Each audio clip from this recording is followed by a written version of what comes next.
Hi, and welcome to Tim and Joel's Weekly Draw. Joel, what are we doing this week? We are previewing AEW's Full Gear pay-per-view. It That's takes place on right. Saturday. Yeah. Cannot wait. Okay, so on a scale of blonde Cody to brunette Cody, how excited are you for Full Gear? Neck tattoo. Yeah, okay, that works. Yeah. All right. I think we can do that. Yeah. All right. Okay. Let me tell you what I am excited for, and that is not just the entire card, but also the buy-in. And so we'll start with the buy-in, and the NWA Women's World Championship will be on the line. Serena Deb, the new champion, will take on Allison K, who is newly free agented. Yeah. And for Allison K, sky's the limit. I mean, I assume this is an AEW tryout match for her, or it's just another payday.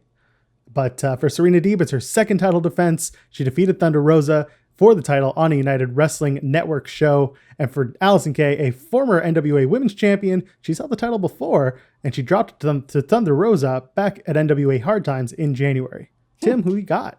I mean, Serena Deeb's definitely going to retain. That I'm pretty confident about. But, Allison would be interesting to see in AEW. I'd love if she decided to stay there, but we'll see. Or if they, even offer a contract. But she said, let's get weird with it. So looking forward to whatever it is. I'm ready to get weird with Allison K, but I agree with you. Serena Deb, she's probably going to retain this title tonight. Or I guess on Saturday. We're recording on a Friday. Yeah. All right, moving on. Let's go to the main card. We're going to start off with Orange Cassidy taking on John Silver. It was a match that was bumped from the buy-in, and it's really two of the most over comedy wrestlers in AEW right now. So, Tim, I ask, who do you think is going to win this match? Orange. I think he needs a win now, right? And they can put him over Little Buff Arms. So, is that what you call John? I just call him Little Buff Arms. It's not like his name is very long anyway, but he's got Little Buff Arms, and he's very. He's also not. He's not very long. Very also. Orange Cassidy is the favorite in the match. John Silver has been hilarious on being the elite. Will there be any involvement from the Dark Order? Maybe from Trent or Chucky T, who are Orange Cassidy's teammates. Maybe Miro and Kip Sabian as well. You have any idea if anyone to get involved there? Yeah, I would expect at least the two factions. The Miro Kip Sabian stuff is kind of a toss-up, but also wouldn't be surprised there. It'd just be a big ol' beat-down jamboree, I guess. Well, over on Twitter, and you can follow us at Tim and Joel Pod, we asked, and we also asked on PW Unlimited on their Twitter account, give us your hot takes. We want your hot takes for every single prediction show that we do. And so for AEW Full Gear, we have a couple. And let's start with the first one. At Anakin JMT says, Silver wins over Orange Cassidy. That's his hot take.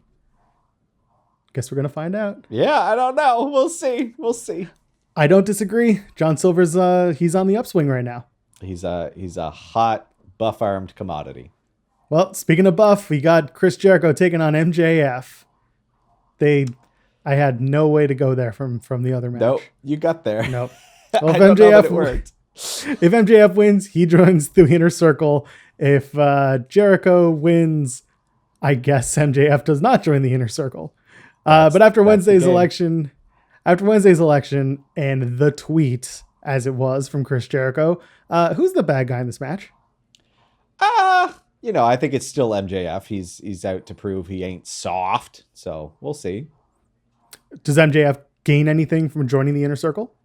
Yeah, he gets that. He noted that nobody in AEW seems to run alone. Everyone's broken off into factions, so he needs that backup. Wardlow alone ain't going to be enough going forward. So makes sense to me. Here's the real question. How quickly will MJF take over the Inner Circle? I'm expecting a 4-week thing, and then he's the leader and Jericho's on the outs. That is a slow burn. Yeah, that is it. I don't know. It's not going to be overnight, but it's not that long. Well, we'll have to find out if Sammy Guevara stays, if Wardlow joins MJF in the Inner Circle. I mean, this match has been built up by steak dinners, by singing numbers, by town hall meetings, jacket exchanges, and it was a lot of entertainment and not a lot of sports centric, which is the word that Cody used during his media call on Thursday. So with all of this in mind, will MJF join the Inner Circle? Will he win this match? Or is it Jericho who winds up the victor on Saturday night? I'm confident. MJF's going over. Okay, I'll take it with you. Harley Paget from PW Torches Grit and Glitter. He left us his hot take, and he says Santana and Ortiz turn on Jericho for supporting Donald Trump. MJF wins with some brass knuckles.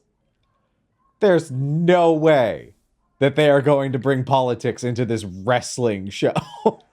It's all fake anyway, isn't it? They're not touching that with a 10-foot pole, though. No way. No way. I give credit to Harley. That one did pop me a bit. Brass knuckles, maybe. We'll see. Remains Wonderful. to be seen. Well, what remains to be seen is the end of the Matt Hardy and Sammy Guevara feud, and the two will be in action for the Elite Deletion. The match is going to take place on the Hardy compound, so you know it's going to be wacky and wild. Hardy won the last match, famously held it all out, featuring a lot of questionable moments and calls. And I'll put it like this. Tim, I don't know if you've seen the Hardy compound, but there's a certain lake that resides there. A certain lake that reincarnates those who are dunked into it. Do you think Sammy will be subject to a dip in the lake of reincarnation? I don't know. What would he come back as? I don't know. Like, what would he even be other than what he is right now? His face kind of dictates who he is. Maybe he'll come back with the panda on his head. Maybe that'll be that's the only gimmick I can think of. Yeah, wow. I mean, I love the idea that Sammy wants. That Matt Hardy wants Sammy to leave Chris Jericho's side, and Sammy doesn't want to listen to, quote, what some old man tells him to do. Meanwhile, Chris Jericho turns 50 on Monday, and Matt Hardy is 46. Okay, not fair at all then. Jeez. Who wins this match? I don't care. Matt will win. Matt will 100% delete Sammy, which is a meaningless term, apparently. Wow. I don't know what delete means. They don't disappear. Like, they're not taking Sammy off of TV for more than a week. Like, I think Sammy Guevara is going to win. I think he's going to get that win back. Yes, I do. And Matt Hardy retires forever? I didn't say that, but maybe. Maybe you should. In the tournament finals to determine the number one contender for the AEW World Championship, we have Kenny Omega taking on Hangman, Adam Page, former tag team partners, going face-off one-on-one, and the winner receives that future title shot. Tim, before we get into it, who do you think is going to win this match? Kenny Omega. Definitely. I think. And why? I just think he's coming up to his title shot here. Like, Hangman was the guy they pushed a little bit off the top when things started. They'll come back around to him. I just don't think it's quite there yet. As JR seemed to point out, he's got a drinking problem. In that interview on Wednesday. But yeah. I see Kenny winning. Like, it'll be one hell of a match, though. This might be the one that I'm looking forward to the most. I agree with you there. And I want to know, with the great hype video on Dynamite set to the Cinderella track, you don't know what you've got till it's gone. Did you enjoy it? Yeah, I really did. It's great. So you're part of that old man demographic that loves Cinderella, hyped. I see. I'm hyped. Cheesy song, but people pick up on cheese, especially with AEW. Especially with wrestling, for me, man. Oh, yes. I'm fine with them going full cheese. It's great. Well, the match will be great. I agree. Kenny has to bring back his New Japan form, what we were all expecting when he joined over AEW. And Adam Page playing the hesitant babyface who's faltered and, has a problem returning to the AEW title scene. It's an interesting story to tell. Page has very low self-esteem going into this match. He needs the win. Kenny, however, needs the win in order to cement himself as one of the greatest. I have a little bit of problem with the two men fist bumping after coming out to save the Young Bucks during their beatdown this past Wednesday on Dynamite.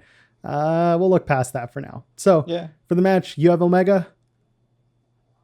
I'm gonna take Kenny Omega as well. Yeah, I think so. Because there's gonna be like this really powerful kind of road to redemption arc, I think, for Adam after this. So. And I will point out our hot take for this match at Aaron P155 says the cleaner finally returns, but only after surprise loss to Hangman. The full turn finally happens post-match. Okay, so that's basically the reverse of what I'm saying is going to happen for Adam Page. There you go. Okay. Let's move on, shall we? For the AEW World Tag Team Championships, champions FTR will take on the Young Bucks. If the Young Bucks lose, they will never challenge for the tag titles again, and Tully Blanchard is banned from ringside. So, first of all, this is now the annual Elite Challenge, isn't it? Yeah. First it was Cody with the AEW Never Challenge Again stipulation. This year it's the Young Bucks and the tag team stipulation. Does that mean next year it's going to be Kenny for the TNT title? Saying if he doesn't win the TNT title, he'll never challenge for it again? Yeah, quite possibly. I don't know. I don't know. This tells me, I'm saying the Young Bucks take this one. Absolutely. Because they're just telegraphing it in my mind. FTR is over, but, they came in, won the championships. They'll roll off the championships. They'll pick them up again shortly after at some point. It's just going to be... I feel like that title is going to get passed around a little bit for the next year, but we'll see.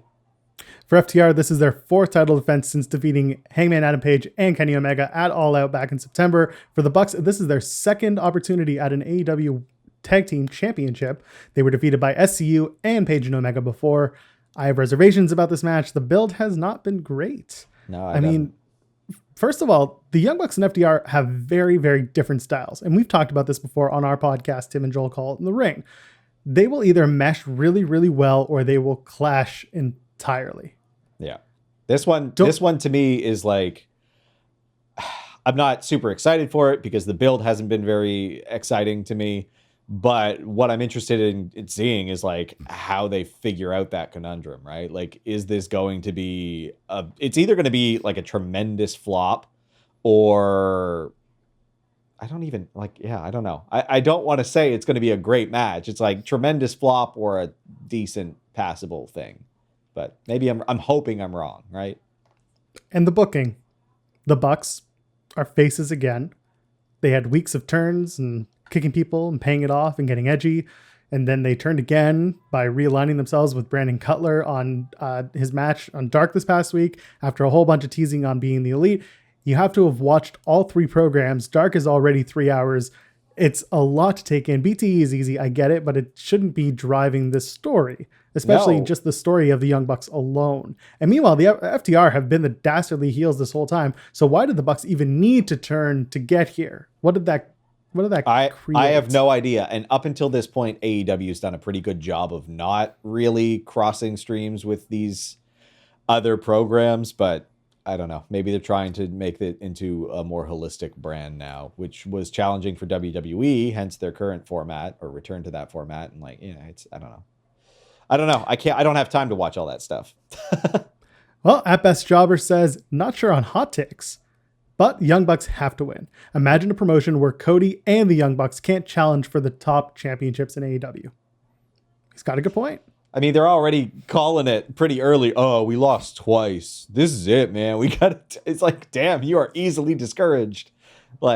You have had lengthy careers and many ups and downs. You should be accustomed to this, but I guess not. Here's where things get real and interesting. Matt Jackson is currently injured, a thinning ACL and a partially torn MCL. He said he's good to go for the match, but does that mean if they win the championships, he'll be good to go for a while, or what? Remains to be seen. Do you have a pick for this match? You said Young Bucks? Yeah, Young Bucks, 100%. So I'm going with the Young Bucks, but I also think they'll be dropping those titles back to FDR as early as Wednesday. Yep. Matt Jackson will get surgery or rehab, whatever. They'll do a rematch, maybe January Revolution, assuming the recovery is short, and we'll just go to where we were supposed to go. Yep. That's where I got. Works for me.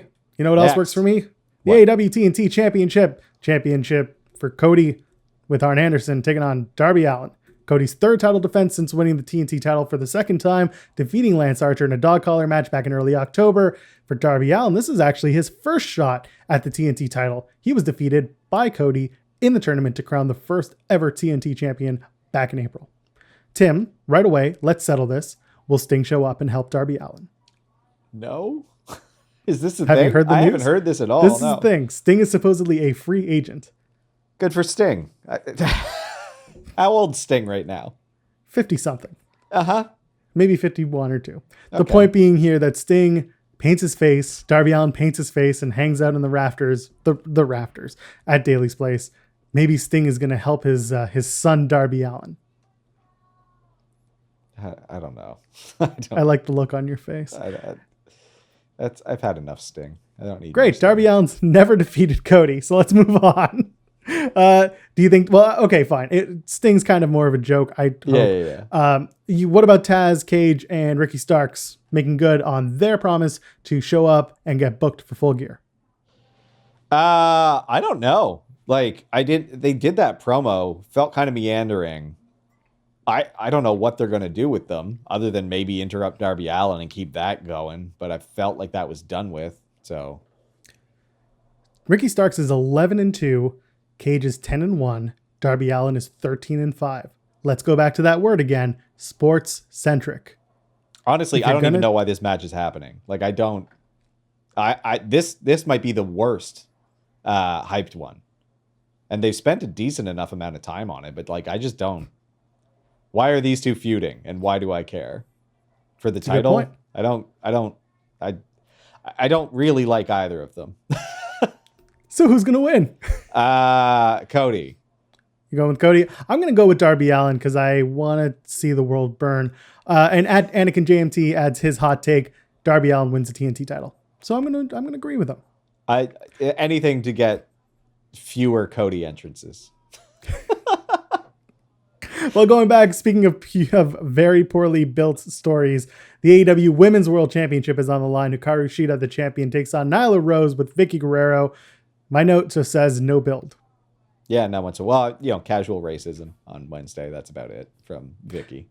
Yeah. And did you know that Nyla Rose was paired with Vicky Guerrero back in July and since then has had 2 matches on Dynamite? Yep. Yeah, I know.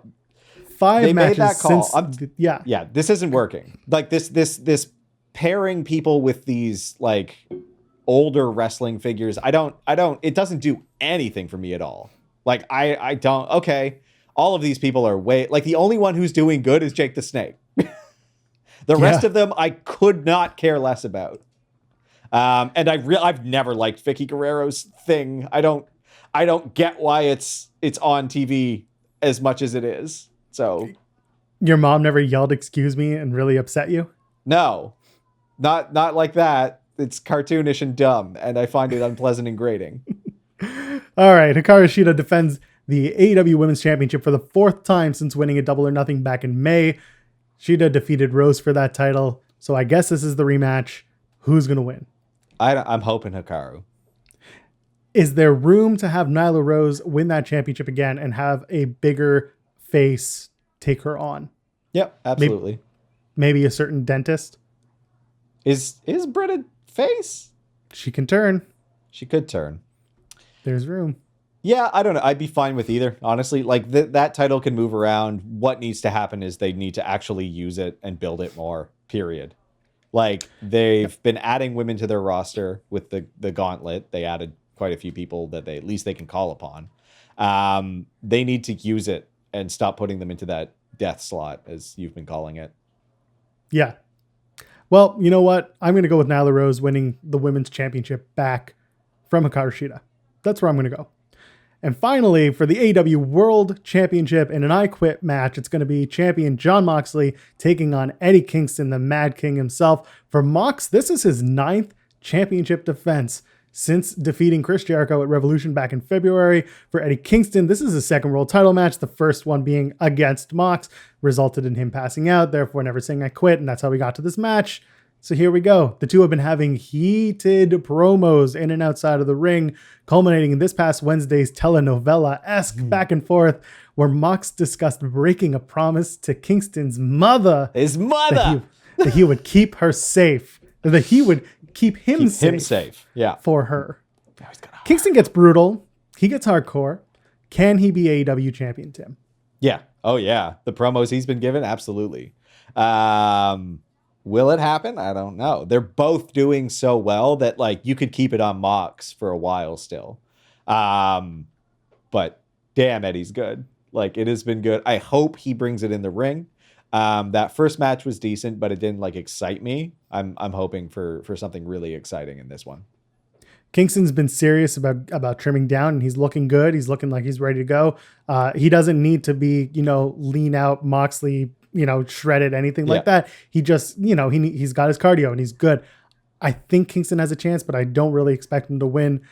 I also have another caveat, and that is Pac, whether or not Pac makes an appearance, because that pre-tape that we kind of joked about on our show, Tim and Joel Call It in the Ring, that aired directly after the face-to-face. And the first thing you heard on the TV was Kingston talking to Pac through the TV. So you think there's an odd chance that maybe Pac comes in and maybe costs one of these men the match? That I'd be, oh man. See, so I would also be very excited to see Pac take on either one of them. So like there's a pretty soft landing if Pac is coming back right after this. So this could go either way. I like that. I like that I don't know. It's not like the first title defense Mox has done. So like there's no certainty here. They could take it off him. They could keep it on him. I love that. And I love how well this has been built. So Mox has been doing a tremendous job. Moxley. I'm going to go with him retaining it again here. I'm going to be contrarian. I'm going to say Eddie Kingston. I just want to, I want to see the world burn a little bit in AEW. I love Jon Moxley. I think he's a great wrestler and obviously deserving. He was the PWI #1 wrestler, but I want to see something different. Yeah. Maybe I want to see Jon Moxley chase Eddie Kingston for a change. Maybe I want to see Moxley just scorch earth and go crazy for a bit.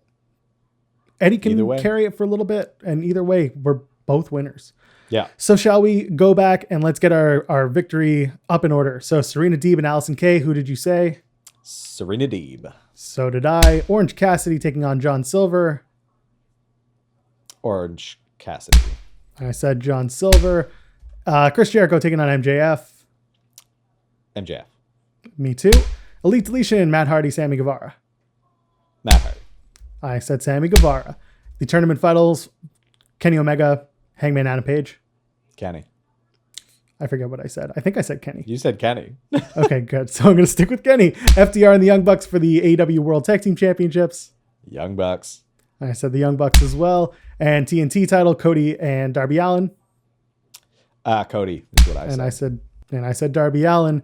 A women's championship, Sheeta versus Rose. I said Sheeta. I said Rose. And for the world championship, I quit match, Moxley, Kingston. Who you got? Moxley. I said Eddie Kingston. So we're at odds tonight. Yeah. Okay. Yeah. We're gonna see. We'll see. I don't know. Well, I was pretty spot on some of the last ones. So it's true. Well, if you like what you see and you like what you hear, you can follow us at Tim and Joel Pod or timandjoelpod.com. You can see us every single Thursday at 8 p.m. on our show, Tim and Joel Call It in the Ring, or here on PW Unlimited every single weekend. The weekly draw is what we do. We broadcast the week ahead in wrestling and we talk about any pay-per-views coming up. We do predictions. We do rundowns. That's what we do. Tim, where can the kids find you? Kids can find me at Tim Stone P, TIMBSTONEP on Twitter. And the P stands for? Pile Driver. Wonderful. And you can find me at Joel Pearl all over social media at JOELPEARL. And we'll see you next week to Call It in the Ring. Enjoy your wrestling, everybody.